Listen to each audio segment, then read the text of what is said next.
Log entry number 5422. Today we encountered a species called the Minionites. They were fierce and powerful.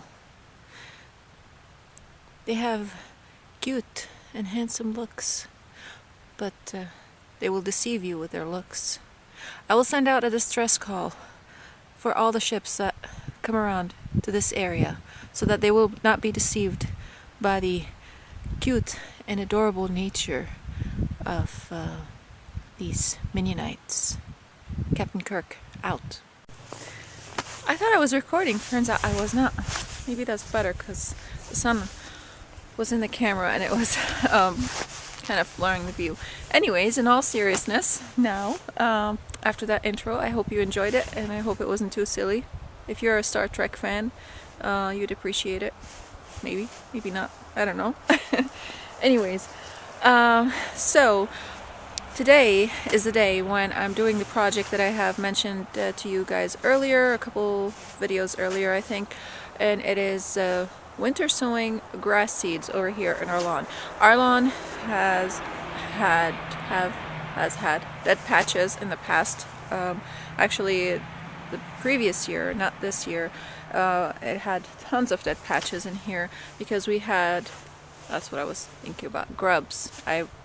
Before I started recording I forgot what they were called. Anyways, tons of grubs. So this spring I came with a grub poison and I laid it out all over our grass and a lot of the areas that I thought needed it, like over here in the front yard. Not all of it because we have a really big front yard, and in our backyard also, and I just put it all over the backyard.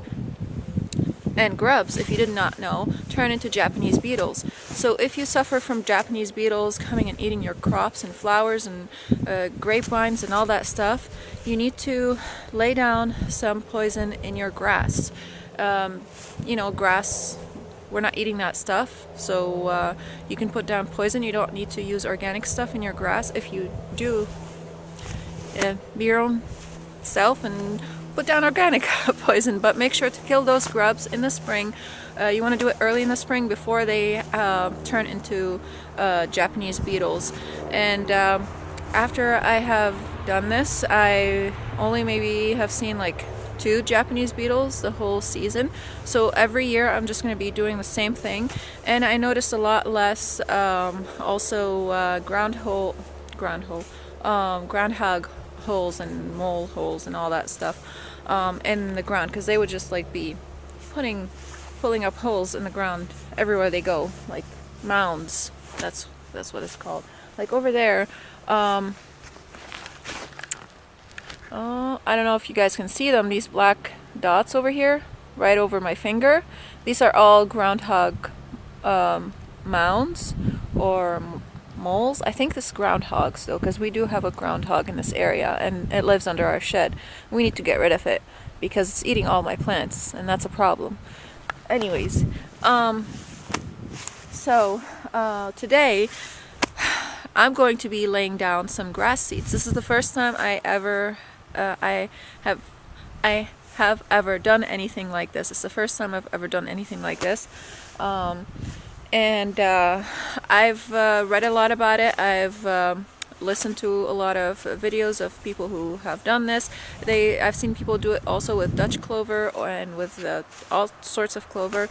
I wish I bought clover seeds. I would have done it in our backyard because we are trying to turn our backyard into a clover lawn and our front yard into a beautiful lawn. So I don't want all the front yard to be a beautiful lawn. I just want a little bit beyond the maple tree. I don't think I have enough seeds to fill that whole area, so we're just going to do it 1 year at a time, and we're going to take it one step at a time. And I decided to do the winter sowing because you don't have to water, you don't have to worry about the seeds drying up and not sprouting, because if the seeds dry up, they won't sprout. But with winter sowing, from the research that I've done, my understanding is what happens is the grass seeds go down into the ground, and from the frost, you don't have to even like lay anything over them. You don't have to put any what do you call it? peat moss or dirt or anything like that over them. You just lay them over the grass, and what happens is with the freeze thaw cycle, that allows the seeds to go down into the ground, into the soil, and then when the temperatures are right for them to sprout, they will sprout. And the reason why I've waited this long is because, from my understanding, you want to wait until the first snowfall. We have already had 2 snowfalls, and I also wanted to make sure that the temperatures are not going to be super warm. Now today it says on my phone it's 39 degrees Fahrenheit. We've had a day in the 50s just a few days ago. It was like 50 degrees, I think, or last week, I'm not sure.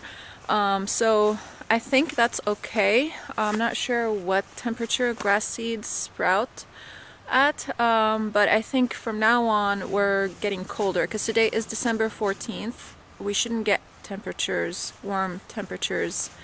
In the morning it was around 45 degrees, so I think we're okay. I think I can go ahead and start this process, because I don't want to also do it in the snow, because then the wheels are going to start collecting the snow and the seeds, and I figured, yes, it would be easier to see the seeds in the snow, but it might be more difficult to sow the seeds in the snow.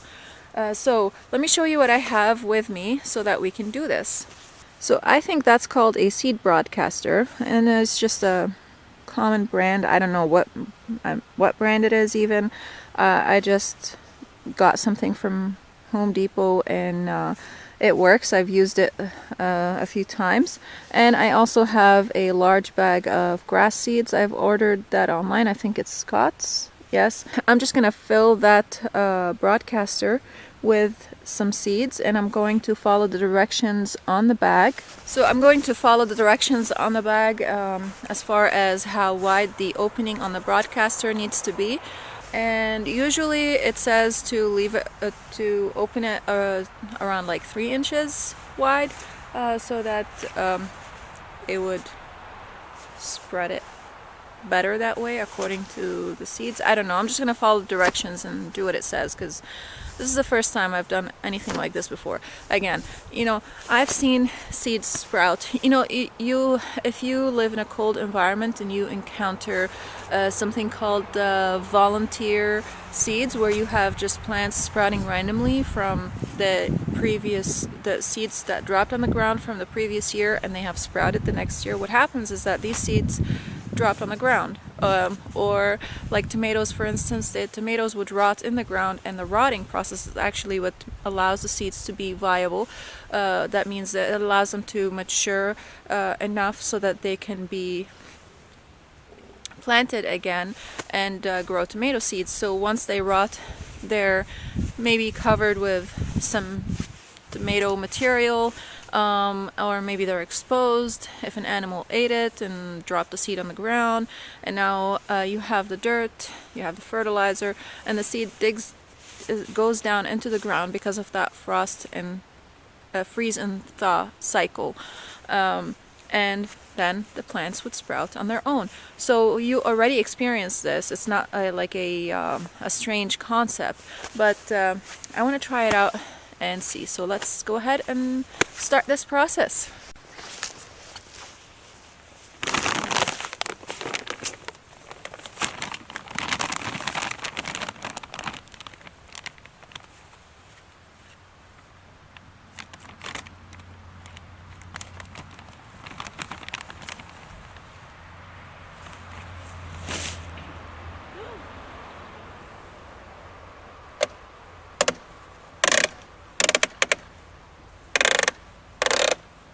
So, as you have witnessed, the bag fell, and I dropped a whole bunch of seed over here.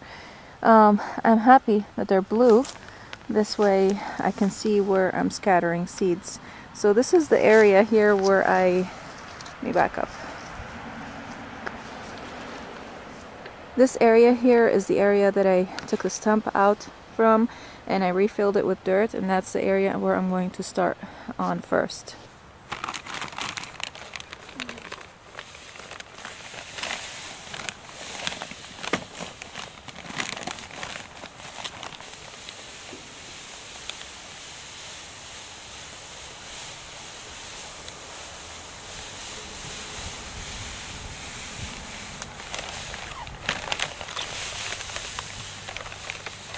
So it says over here for the Scots spreader to use the 13.5 inch setting or 13.5 setting.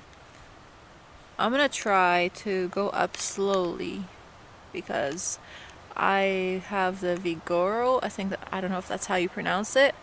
And see what works. I don't know. I'm just gonna try different settings and see.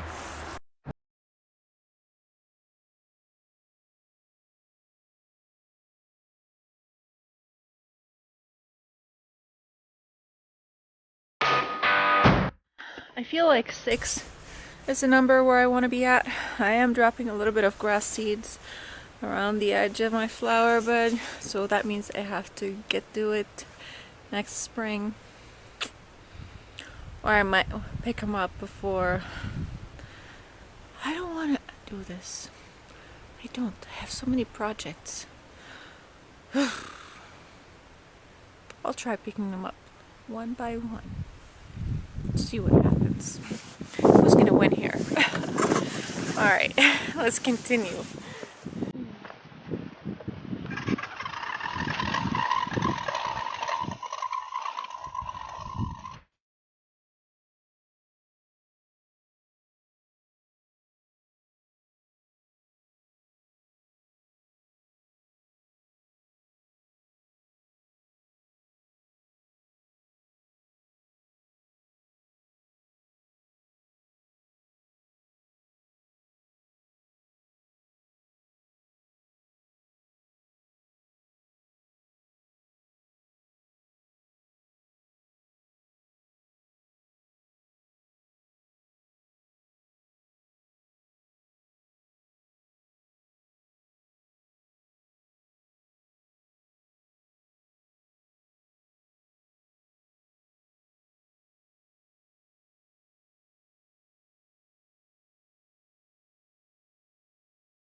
I'm also going to be applying this fertilizer. This is the Anderson's. The label's all ripped up, so I really don't know much about it. What is it? What is it? I think it's 10-10-10. I don't know. But supposedly this is great for lawns. Yeah, I think I'm gonna be applying the same bag for my clover in the backyard. I'm not sure. I want to do some more research on clover. I don't want too much leafy growth on the clover because the number one reason why we put clover in the backyard, we put Dutch clover, is because we want it to be short all the time so that we don't have to mow that often. And we also want food to be available for the bees when other sources are not there. So this has, the label's all screwed up, so I can't really tell you what it has. But I see here nitrogen 10%, phosphate 10%, soluble potash 10%, sulfur 3.4%. Okay, so basically it has a lot of good stuff, okay? You can also do a mix of the same stuff yourself if you want to. You could like get different bags of things or use organic stuff and you would end up with the same results. But I just wanted something quick and easy, so I'm just gonna put this in this broadcaster over here and spread it over the lawn so that whenever the grass sprouts, it would have something to feed on.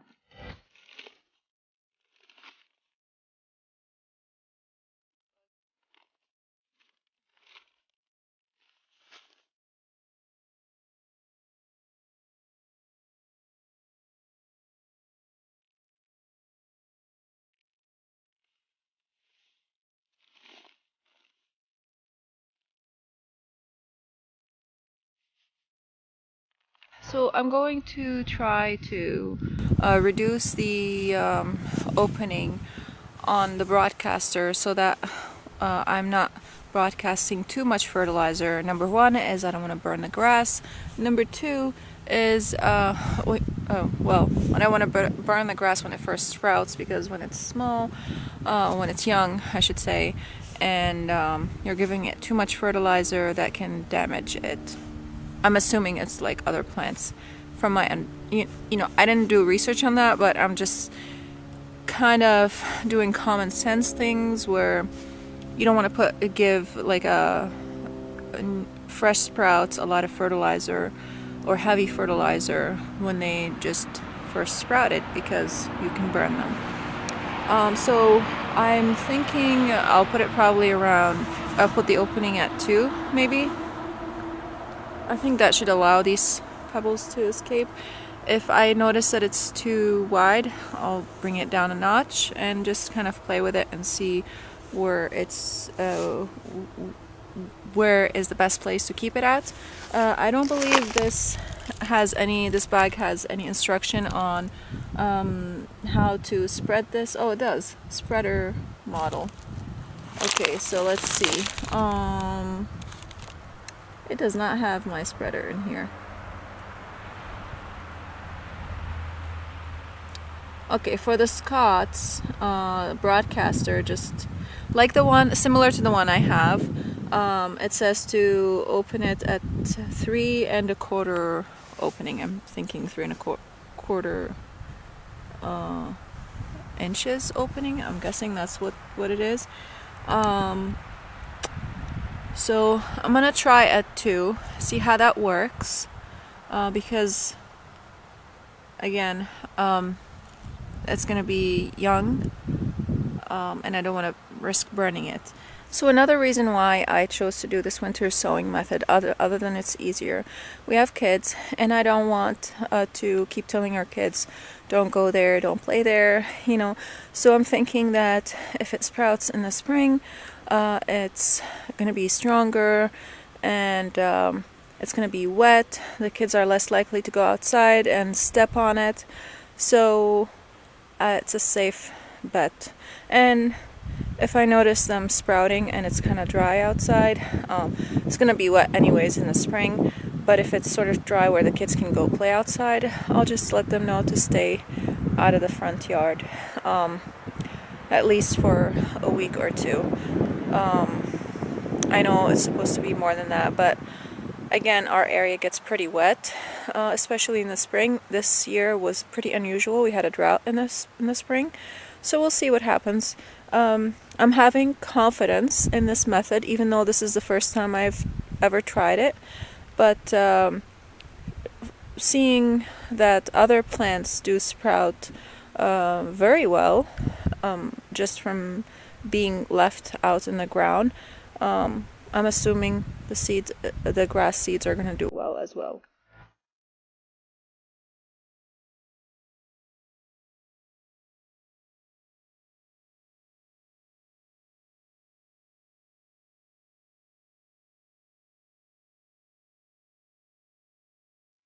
So I just finished spreading the fertilizer over the front lawn, and again, I didn't spread it over all the front lawn, but I am going to be doing it in sections because grass is not cheap. I think I paid about $100 for that bag, and I was able to cover a pretty good amount. Again, we have a really big lawn. We have 2 acres here. Eventually, not all of this is going to be lawn, because I'm going to be making an orchard in the front yard, also beyond the maple tree. But for now, this is what we have. I'm going to be seeding only the area where we want to have lawn in it, because there's no point in seeding an area where we want to eventually turn it into an orchard, because I don't want a lot of grass to mow between the trees. This is what I have left right now, and I'm going to spread it over this area as much as I can. This is where I planted the clover. You can't really see the clover right now because it is, I mean, No, that's not clover. It's dormant right now. But we also do have a lot of grass in here and weeds and stuff. Eventually, I would love to have all this turn into clover. That'd be nice. And all that. And we have a huge burn pile in the back of the playpen. We're not going to be burning it there, of course, but that's the spot we had to put it. I'm not sure what we're going to do with it. Anyways, playpen, I said, you know, playset, not playpen. So that's what I'm going to be doing right now. And so let me also give you a quick update on the apiary. I finally finished it! Yay! I'm so excited. So excited. I finally put down all the mulch in the apiary. It's all covered up. I still need more mulch for this area. I wouldn't say I have enough mulch to not have any weeds sprout up, but I did lay down all the cardboard and all the mulch that I can. It's all covered with a layer of cardboard. So let me just give you a quick look, but before I do that, let me show you the pile of mulch that I used to have, what it came down to. If you guys have watched that video, how to stop weed growth, or I forgot what I called it. I'll link it down below. Anyways, let me show you the pile of mulch right now. So there it is. It's all gone. I had a little bit left, so and there were tons of sheep sorrel growing in it, and I did not want to transfer that into anywhere because it's a pain to kill. I would have to spray it because pulling it, or you know, with a shovel or anything, is not that efficient because it just keeps. If you leave any small root, it would just keep sprouting, and it would become a many years long battle. I just don't want to deal with that. I did use some of it, and I tried my best to not have any sheep sorrel in there. I'm not sure. I might have transferred some. I hope not. We'll see. If I did, I'm just going to spray it. I don't want to deal with it because over there I'm going to be planting flowers mostly. So yeah, if you guys have seen that video, now you know there's no more mulch. I will be getting more mulch next spring, hopefully. We'll see. And I almost forgot to turn off the fence before I went in. That would not have been pleasant. So there we go. Oh, it's so exciting. I still have those rocks that I said I was gonna get rid of because I kept using them. I kept moving them from place to place.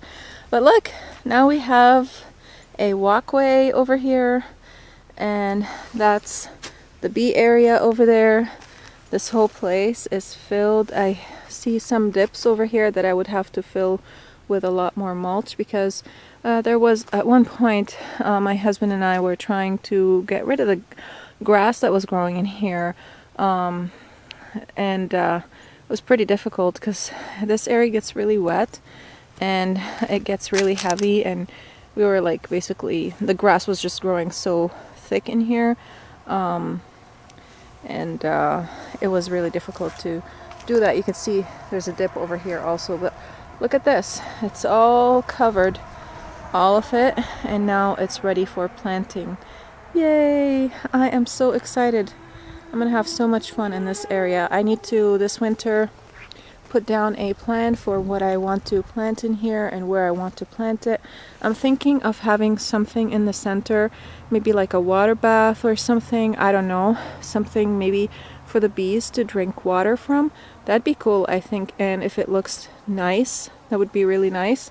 And I really want to plant a hibiscus in that area because I do know that they are a bog plant. They like a lot of water in that area. This whole area really gets very wet, so I want plants that absorb water as much as they can because I don't want the bees to suffer. This area over here does not get a lot of water. It stays pretty dry most of the time. By pretty dry, I mean you don't feel like you're walking in a swamp. That's what I mean, because this whole backyard feels like a swamp in the spring, and it's pretty bad. And this is why I have a hard time working with the raised beds in the spring. I still have to clean them up. I'm not sure, actually. I might leave them for the spring now, thinking about it, because I do have to clean between us and the neighbors. I feel like that's one very important task that I need to do, and I will be taking you with me, along with me on that journey. So yeah, pretty exciting. I will show you how I draw my plans out. I think I might need to do some measurements just to kind of give me an idea of what I can plant in here. And I want plants to be far away from the fence so that they don't touch the electric fence, because if they do, they will create a short. My husband was pretty adamant about that. He put the electric fence for us. This fence was around here when we came. We did not put this fence, but my husband put in the electric fence around it. He just used that solar system over there and tied some electrical fence wiring to it with that grounding rod. I don't know if you guys can see it. That's the ground. And he connected like these yellow things. So there's a ground and there's like a positive and a negative, I think, and so if you touch them together it gets pretty bad. It hurts pretty bad, because we do have bears in this area and we don't want the bears to come in. So if the bear touches this yellow wire with this wire over here, it creates a pretty good shock for the bear. Hopefully it will keep them away. So far we haven't encountered anything. Okay, so I'm going to finish spreading the rest of the fertilizer over here, and thank you guys so much for joining me in this video, and I hope you enjoyed this video. I hope you learned something new. If there are any other video ideas that you want me to do, please let me know in the comments down below, and look for any links that I might leave videos, or I will also leave links for the products that I used over here. Anything that I see that is of value to you guys. And again, thank you so much for watching, and please don't forget to subscribe if you are new here, and I hope to see you again next time. Bye.